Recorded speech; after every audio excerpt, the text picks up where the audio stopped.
experience the experiences of your own body and mind. இது ஞானம். just experience the mind, அது அஞ்ஞானம். ஒருவனுடைய மனதையும் உடலையும் அனுபவிப்பவன் அஞ்ஞானி. தன் உடல் மற்றும் மனதின் அனுபவத்தை எல்லாம் அழகாக அனுபவிக்கின்றவன் எவனோ அவன் ஞானி. இதை எப்படி புரிந்து கொள்வது அப்படிங்கிறத பத்தி இன்னைக்கு ரொம்ப நல்லா டீட்டெயிலா டிஸ்கஸ் பண்ணியிருக்கோம். இது ஏற்கனவே விட்னஸ் அப்படிங்கிற கிளாஸ்ல பார்த்த ஒரு விஷயம் அப்படின்னு தான் நினைக்கிறேன். அதை கொஞ்சம் ரீகால் பண்ணீங்கன்னா ரொம்ப ஈஸியா புரிஞ்சுக்க முடியும் அப்படின்னு நினைக்கிறேன். ரீசன் என்னன்னா, எப்படி புரிஞ்சுக்கிறது அப்படின்னு வரும்போது, என்னையே நான் எப்படி விட்னஸா பாக்குறது, ஒருத்தன் எப்படி 2 பேர் ஆகிறது அப்படிங்கிற விஷயத்த நம்ம ஏற்கனவே ஆராய்ச்சி பண்ணிட்டோம். ஆனா மட்டும்தான் முடியும். ஒரே கான்சியஸ்னஸா இருந்தா இது சாத்தியமே இல்லை. அப்போ உனக்குள்ள 2 கான்சியஸ்னஸ் இருந்தாக வேண்டும். அப்படின்னா 2 பேர். அப்போ உடல் மனதாக அனுபவிக்கின்றவன் ஒருவன், அந்த உடல் மனதாக அனுபவிக்கும் அனுபவத்தை அனுபவிக்கின்றவன் இன்னொருவன் அப்படின்னு சொல்லிட்டு 2 பேர் இருந்தாகணும். டுவல் கான்சியஸ்னஸ் அப்படிங்கிறத பத்தி நம்ம பேசணும் இல்லையா? இந்த டுவல் கான்சியஸ், இந்த 2 கான்சியஸ்னஸ் அப்படிங்கிறது தான் ஞானி. ஒரே கான்சியஸ்னஸ்ல உடலே நான் மனமே நான் மூழ்கி போவன் அஞ்ஞானி. இதை தெளிவா நம்ம புரிஞ்சுக்கிட்டா ரொம்ப ஈஸியா அண்டர்ஸ்டாண்ட் பண்ணிக்கலாம் அப்படின்னு நினைக்கிறேன். சரி, இதை எப்படி புரிஞ்சுக்கிறது அப்படின்னா, இது ஈக்குவேட் பண்றது, ஞானத்தோட நம்ம ஈக்குவேட் பண்றது அப்படின்னா, ஒரு கான்சியஸ்னஸ்க்கு மாயா அனுபவம்னு பேரு, இன்னொன்னுக்கு ஆத்மா அனுபவம்னு பேரு. ஓகேவா? அது நானா பேர் கொடுத்துருக்கேன். எல்லாம் ரைட்டா தப்பான்லாம் எனக்கு தெரியாது. எனக்கு தெரிஞ்சதை நான் சொல்லிட்டு இருக்கேன். ஓகேவா? ஸோ மாயா அனுபவத்தை ஆத்மானுபவத்தில் இருந்து கொண்டு அனுபவித்தால் அது ஞானம். மாயா அனுபவத்தை மட்டுமே அனுபவிப்பவன் அஞ்ஞானி. மாயா அனுபவத்தை ஆத்மானுபவத்தில் இருந்து கொண்டு அனுபவிப்பவன் ஞானி. எப்படி பார்த்தீங்கன்னா கொஞ்சம் ஈஸியா புரியும் அப்படின்னு நினைக்கிறேன். சரியா? அப்போ இது எப்படி நம்ம இன்னும் எக்ஸ்ட்ரா ஏதாவது எக்ஸாம்பிள் ஏதாவது சொல்லுங்க அப்படின்னு கேட்டீங்கன்னா, வழக்கம் போல இந்த நீங்க சொன்ன திரைப்படம் எக்ஸாம்பிளும் சரி, ஒரு ராஜா ஒரு பிச்சைக்கார வேஷம் போட்டு வர்ற எக்ஸாம்பிளும் சரி, இதெல்லாம் ரொம்ப ஈஸியாவே நம்ம அண்டர்ஸ்டாண்ட் பண்ணிக்கலாமே. மெயினா பார்த்தீங்கன்னா, உணர்வுகள் பல வகை இருக்கின்றது. சிரிப்பது ஒரு உணர்வு, அழுவது ஒரு உணர்வு, கோபப்படுவது உணர்வு, பயப்படுவது உணர்வு. ஸோ இந்த மாதிரி வெவ்வேறு வகையான உணர்வுகளையெல்லாம் அனுபவிக்க வேண்டும் என்று எண்ணித்தான் ஆத்மானுபவமானது, ஆத்மாவானது பிரபஞ்சமாக உருவெடுத்து ஒரு மாயா லீலையை செய்து கொண்டிருக்கின்றது அப்படின்றத புரிஞ்சுக்கணும். ஓகேவா? ஆத்மானுபவம்னாலே அது பேரானந்தம் தான், இல்லைன்னு இல்லை. ஆனா அதுல ஒரே ஃபீலிங் தான். ஆனா அதுவே விஸ்வரூபமாக உருவெடுத்து ஒரு லீலைகள் செய்யும் போது அதற்குள் நவரசங்களுடன் கூடிய அனுபவங்கள் ஏற்படுகின்றன. அந்த மாயா அனுபவத்தை ஆத்மானுபவத்திலிருந்து அனுபவிப்பவன் ஞானி அப்படின்னு நம்ம சொல்றோம். சரியா? இப்ப ரொம்ப ஈஸி தானே. அழுகின்ற சீன் வருகின்றது, அந்த அழுகின்ற சீனை நீ அனுபவிக்கணும். எப்படி அனுபவிக்கணும்? சோகத்தை சோகமா தான் அனுபவிக்கணும். சோகமே நான் அனுபவிச்சா என்ன ஆகும்? அங்க வெறும் சோகம்தான் நிற்கும். ஆனா ஆத்மானுபவம் என்பது பேரானந்தம், பேரின்பம்னு சொல்லப்பட்டிருக்கிறது, இடைவிடாத ஆனந்தம்னு சொல்லப்பட்டிருக்கிறது. உன்னுடைய எல்லா அனுபவங்களையும் அனுபவிப்பவனாக இருக்கின்றாய். அப்படி பார்க்கும்போது இங்கே ஒரு நடிகன் அந்த ஒரு என்ன சொல்றது, அந்த ஒரு சோகமான நிகழ்ச்சியை அவன் அனுபவிச்சுட்டு இருக்கும்போது அந்த சோகமே நான் என்று அவன் நினைத்து அனுபவிக்கவில்லை. ஆனால் சோகத்தை அற்புதமாக பிரதிபலித்து உண்மையிலேயே கிளிசரின் கூட இல்லாம அந்த கேரக்டரா மாறும்போது அப்படியே கண்ணிலிருந்து கண்ணீர் வரும். சோகத்தை சோகமா தான் அனுபவிக்கணும். பட் ஸ்டில் அந்த அனுபவம் நான் அல்ல.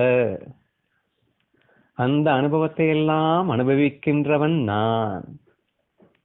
ஸோ இந்த 2 கான்சியஸ்னஸ் ரொம்ப ரொம்ப முக்கியம் அப்படின்றத மட்டும் கரெக்டா புரிஞ்சுக்கணும். சரியா?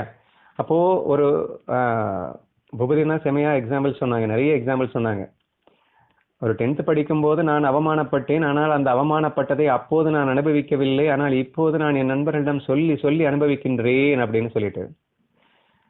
அப்போ இப்போ அவருக்கு 10th அனுபவம் மாயா அனுபவமாக தெரிகிறது.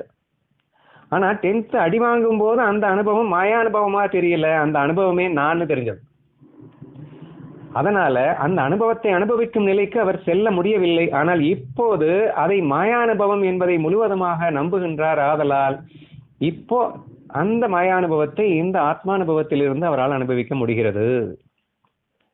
இதே எக்ஸாம்பிள்ஸ் நிறைய சொன்னாங்க இல்லையா? ஒரு சின்ன வயசுல தான் பட்ட கஷ்டத்தை எல்லாம் தன் பையன் கிட்ட அப்பா எடுத்து சொல்றாரு. அப்படிங்கிறப்ப கஷ்டப்படும் போது அந்த கஷ்டமே நான் நினைச்சிட்டு இருந்தான். ஆனா இன்னைக்கு நல்லா வந்ததுக்கு அப்புறம் அதெல்லாம் ஒரு மாயையா பாக்குறான். அப்போ அதை ரசிச்சு கூட சொல்ல முடியுது. அதை அழுதுகிட்டே எல்லாம் சொல்லல, அப்படி அழுதேனேன்னு அன்னைக்கு அழுகு இன்னைக்கு வரல. இட் பிகம்ஸ் மாயா. இன்னும் சொல்ல போனா சிம்பிள் எக்ஸாம்பிள்ஸ் நிறைய சொல்லுவாங்க. இந்த சாவு வீட்டுக்கு போனீங்கன்னா அப்படியே இன்னும் உசுரே போயிட்ட மாதிரி, இவங்க உசுரே போயிட்ட மாதிரி அழுதுட்டு இருப்பாங்க. சரியா? அப்புறம் என்னம்மா அழுதுட்டு இருக்க, ஏன் அழுதுட்டு இருக்கேன்னு கேட்டா, இல்ல அப்பா இறந்துட்டாரு அல்லது கணவர் இறந்துட்டாரு அப்படின்னு சொல்லிட்டு அழுதுட்டு இருப்பாங்க. அப்புறம் மெதுவா ஒரு 3 மாசம் கழிச்சு போவீங்கன்னு வச்சுக்கோங்களேன். 3 மாசம் கழிச்சு போனீங்கன்னா அந்த பொண்ணு சிரிச்சுக்கிட்டு இருக்கும் அந்த பாட்டுக்கு. நீங்க உடனே என்னம்மா சிரிச்சுக்கிட்டு இருக்க? இல்ல அந்த பையன் ஜோக் அடிச்சானா அதான் சிரிச்சுட்டு இருக்கேன். இல்லம்மா அன்னைக்கு வரும்போது நீ பயங்கரமா அழுதுட்டு இருந்தேம்மா. அன்னைக்கு என் கணவர் இறந்திருந்தாருங்க, அதனால அழுதுட்டு இருந்தேன். இப்ப இன்னைக்கு உசுரோடவா இருக்காரு?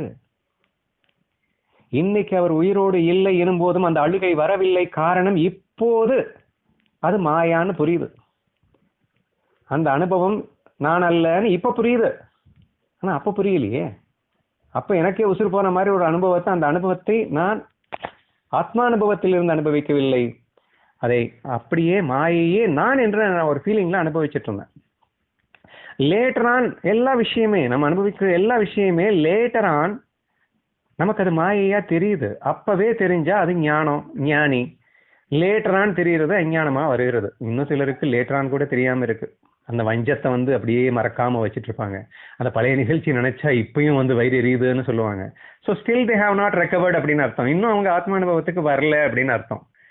ஸோ அந்த மாதிரி நீங்க புரிஞ்சுக்க முயற்சி பண்ணீங்கன்னா I think it is not a big task அப்படின்னு நினைக்கிறேன். இதுல ரொம்ப முக்கியமானது என்னன்னா, நம்ம ஏற்கனவே ஒரு டிஸ்கஷன் பண்ணோம். நான் மல்டி டாஸ்கிங் அப்படின்னு சொல்லிட்டு ஒரு விஷயத்தின் மூலியமா நான் எடுத்து சொன்னேன். உங்க எல்லாருக்கும் என்ன டவுட் வந்துடணும்னா, அப்படின்னா இந்த உலகமா இந்த உலகத்துல நீ இது ஒரு சந்தோஷம் வருதுன்னா அது பொய்யா? அப்போ சந்தோஷமே இல்லையா அந்த லைஃப்ல? அப்புறம் நிஜமாவே கஷ்டம் வருது பொய்ன்னா சொன்னா அது நல்லா ஈஸியா இருக்கு, எடுத்துக்கிறேன். ஆனா சந்தோஷத்தையும் சேர்த்து பொய்யுங்கிறீங்க, மாயேன்னு வேற சொல்றீங்க. மாயேன்னு சொல்லிட்டா என்னங்க கிக் இருக்கு? உண்மைங்கன்னா தானங்க கிக்கு. நிறைய பேருக்கு இந்த டவுட் இருக்கு. ஸோ இதை நல்லா தெளிவா புரிஞ்சுக்கணும். உண்மைதானே அது? நீங்க திரைப்படத்தை ஏன் அவ்வளவு தத்ரூபமா எடுக்கிறாங்க தெரியுமா? ஒரு ஷீனை அதுவும் சங்கர் டைரக்ஷன்லாம் பாத்தீங்கன்னா அது தத்ரூபமா வர்ற வரைக்கும் 100 times கூட அவன் டேக்ஸ் எடுத்துக்கிட்டே இருப்பான். ஏன்னா பாக்குறவனுக்கு ரியாலிட்டியா இருந்தாதாங்க கிக்கு. ஒரு சில லோக்கல் டைரக்டர்ஸ் எடுப்பாங்க படத்தை, என்னடா இது டிவி நாடகம் மாதிரி இருக்கு, என்னது ஒரு பாக்குறதுக்கு ஒரு சுவாரஸ்யமே இல்லையே. So you need a reality to enjoy. ஒரு படத்தை அனுபவிக்கணும்னா கூட நமக்கு ரியாலிட்டி அவசியப்படுது. ரியாலிட்டி இல்லைன்னா என்ஜாய் பண்ண முடியாது. அப்ப நீங்க என்னங்க மாயா அனுபவம்னு அப்பவே சொல்லிட்டீங்க. நாங்கெல்லாம் பாத்தீங்களா மாயையை ரியல்னு நினைச்சுக்கிட்டு செமையா என்ஜாய் பண்ணிட்டு இருக்கோம். ஞானி கடைசியில பாத்தீங்கன்னா மாயாவே பார்த்துட்டான். அப்புறம் என்ன ரியாலிட்டியே இல்லைன்னா அவனுக்கு என்ன அனுபவங்க இருக்கும்?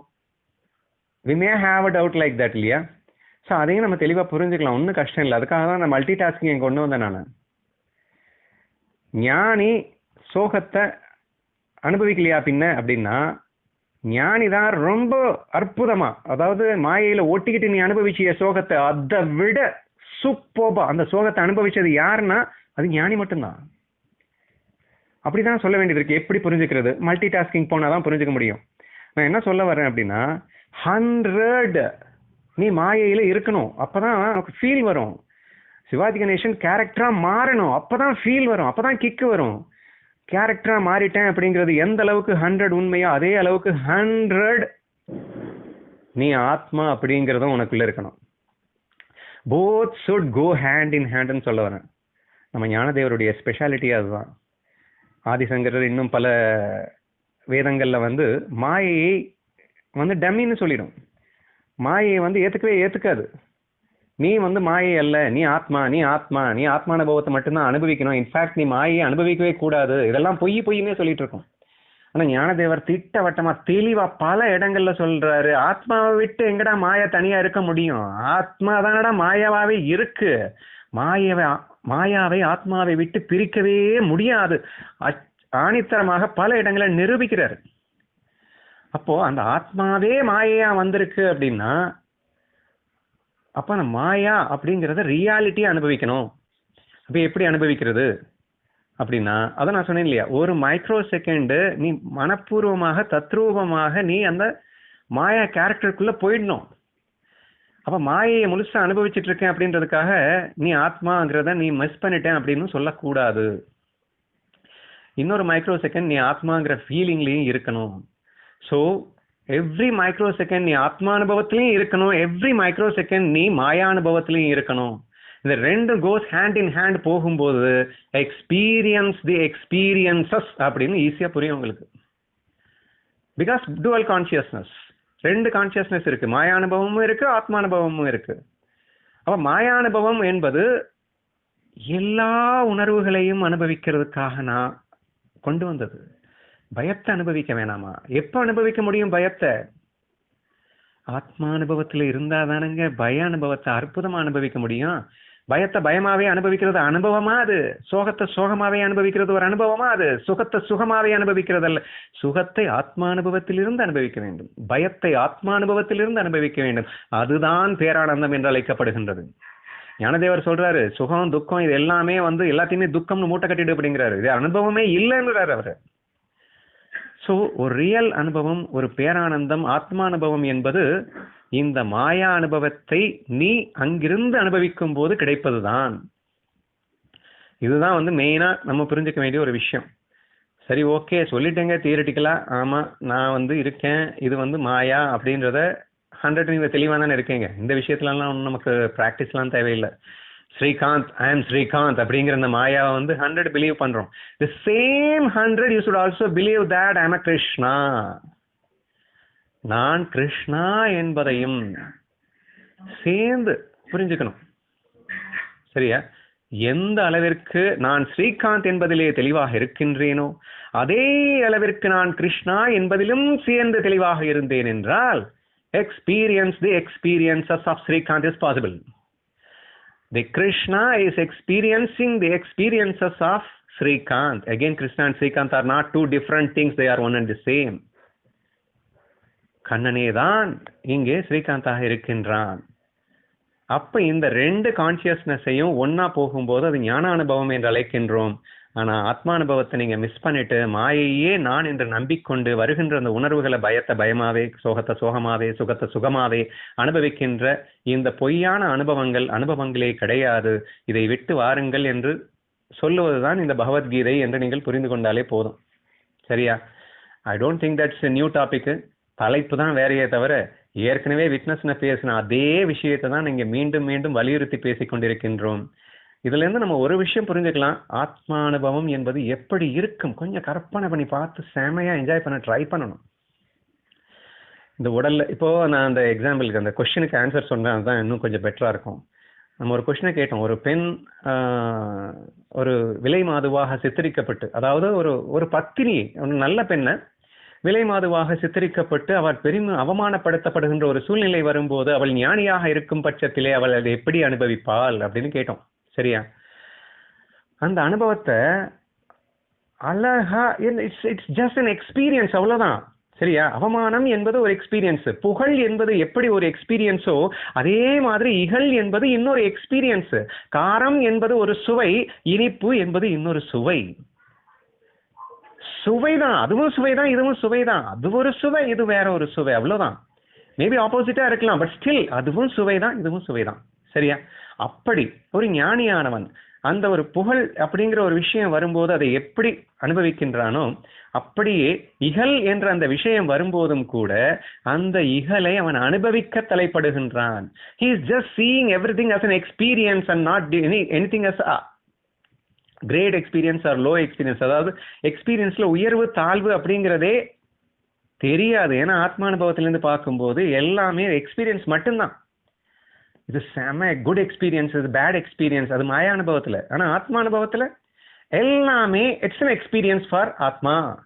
ஸோ தேர்ஃபோர் அந்த புகழ் வரும்போது மாயா அனுபவத்திலேருந்து ரொம்ப சூப்பர் அப்படின்ற அந்த ஃபீலிங் எக்ஸ்பிரஷன்ஸ் இதெல்லாமே வரும், மாயா அனுபவத்தில் வரும். அந்த வாவ் இஸ் கிரேட் அப்படியே அப்படின்னு ஒரு சந்தோஷம், அந்த சந்தோஷத்தை எல்லாத்தையும் மாயா அனுபவத்திலிருந்து சூப்பராக அனுபவிப்பார். அதே மாதிரி இகழ் வந்துருச்சு, 4 பேர் திட்டிட்டு போயிட்டான், அவமானப்படுத்திட்டான், கேவலப்படுத்திட்டான் அப்படின்றப்போ அப்படியே சோகமா ஐயோ இப்படி ஆயிடுச்சே அப்படின்னு சொல்லிட்டு பயங்கர வேதனை. அந்த வேதனையை ஆத்மானுபவத்திலிருந்து டிஃப்ரென்ஸே இல்லாமல் அனுபவிக்கணும். That is the kick. சரியா? அங்க என்ன ஒரு கிக்கு கிடைச்சதோ அதே கிக்கை இந்த அவமானத்துல உனக்கு கிடைச்சதுன்னா நீ ஆத்மானுபவத்திலிருந்து அனுபவிக்கிறேன்னு அர்த்தம். அப்போ எக்ஸ்பீரியன்ஸ் தி சோகம், எக்ஸ்பீரியன்ஸ் தி சுகம், அது ஞானம். ஈக்குவலி ரெண்டையுமே சமமாக அனுபவிக்க தெரிந்தவன் ஞானியாக இருக்கின்றான். ஒரு டிஃபரன்ஸும் தெரியாதவனுக்கு புகழ் வரும்போது என்ன ஒரு ஃபீலிங், அப்படி ஒரு கிக் வந்ததோ அதே கிக் அவன் இகழ் வரும்போது அனுபவிக்க முடியும். இரட்டைகளுக்கு அப்பாற்பட்டவர்கள் ஞானிகள். they will not caught into the game of duality அப்படின்னு சொல்லுவாங்க ஆங்கிலத்தில். அதாவது இரட்டைகளுக்குள்ள சிக்க மாட்டார்கள் அவர்கள். ஏனென்றால் அவர்களுக்கு அத்தனையும் ஒன்றுதானே, சமம் தானே. ஸோ எக்ஸ்பீரியன்ஸ் பண்றதுக்காகத்தான் அந்த ஆத்மா இன்னைக்கு மாயா அனுபவமா வந்திருக்கு. பட் ஸ்டில் மாயையில எல்லா எக்ஸ்பீரியன்ஸும் உண்டு. எல்லாமே செம கிக்கா அனுபவிக்க ஆத்மானுபவம் நமக்கு தேவை. இப்படி ஒரு கற்பனையை பண்ணி நம்ம ஆத்மானுபவத்தினுடைய கிக்க ஃபீல் பண்ண இதை மாயை என்று, அதாவது ஸ்ரீகாந்த மாயான்னு எப்படி நான் புரிஞ்சுக்கிட்டேனோ அந்த அளவுக்கு ஈக்குவல் இம்பார்ட்டன்ஸ் நான் கிருஷ்ணான்னு புரிஞ்சுக்கிறதுக்கு கொடுப்போம். இட்ஸ் ஆல் ஃபீல் தாங்க. இப்போ நான் எல்லாருக்கும் ஒரு டவுட் வரும், கேட்கறதுக்கெல்லாம் நல்லாதான்ப்பா இருக்கு, அதெல்லாம் நடக்கிற காரியமா, என்ன ப்ராக்டிக்கலாக ஏதாவது பேச மாட்டேங்கிறியே அப்படின்னு சொல்லிட்டு. நீ ஸ்ரீகாந்த்னு ஃபீல் பண்ற, that is why you feel it's a Srikanth. நீ ஃபீல் பண்ணணும், I am an energy, I am an atma, I am a Krishna அப்படின்னு நீ ஃபீல் பண்ணினா ஆட்டோமேட்டிக்கா அந்த ஃபீலிங் உனக்கு கிடைக்க போகுது. நீ இப்போ அதான் நம்ம நிறைய எக்ஸாம்பிள் சொல்லியிருக்கோம். உன்னை வீக்கா நீ நினைச்சேன்னா நீ வீக் தான், நீ ஸ்ட்ராங்கா நினைச்சேன்னா நீ ஸ்ட்ராங் தான். What you feel that you are. மனமா சொல்ல நிறையவே பார்த்துட்டோம். ஒரு யானை தன்னை எறும்பா நினைச்சதுன்னா அதுக்கு எறும்போட அனுபவம் தாங்க கிடைக்கும். எறும்பு யானையா நினைச்சேன்னா எறும்புக்கு யானையோட அனுபவம் கிடைக்கும். இட்ஸ் ஆல் ஃபீல் தானே. பிருத்திவிராஜ் சௌஹான் 100 பேரை வெட்டி சாய்க்கிறான் அப்படின்னா it's his feel that he can, அவனால முடியுது.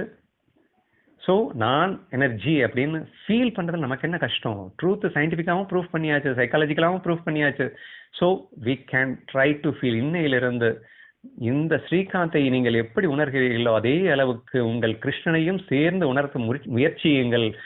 அனுபவம் அனைத்தும் கிருஷ்ணனுக்கு என்று புரிந்து கொண்டு இந்த ஸ்ரீகாந்தின் அனுபவத்தை கிருஷ்ணனாக இருந்து அனுபவிக்க முயற்சிப்போம்.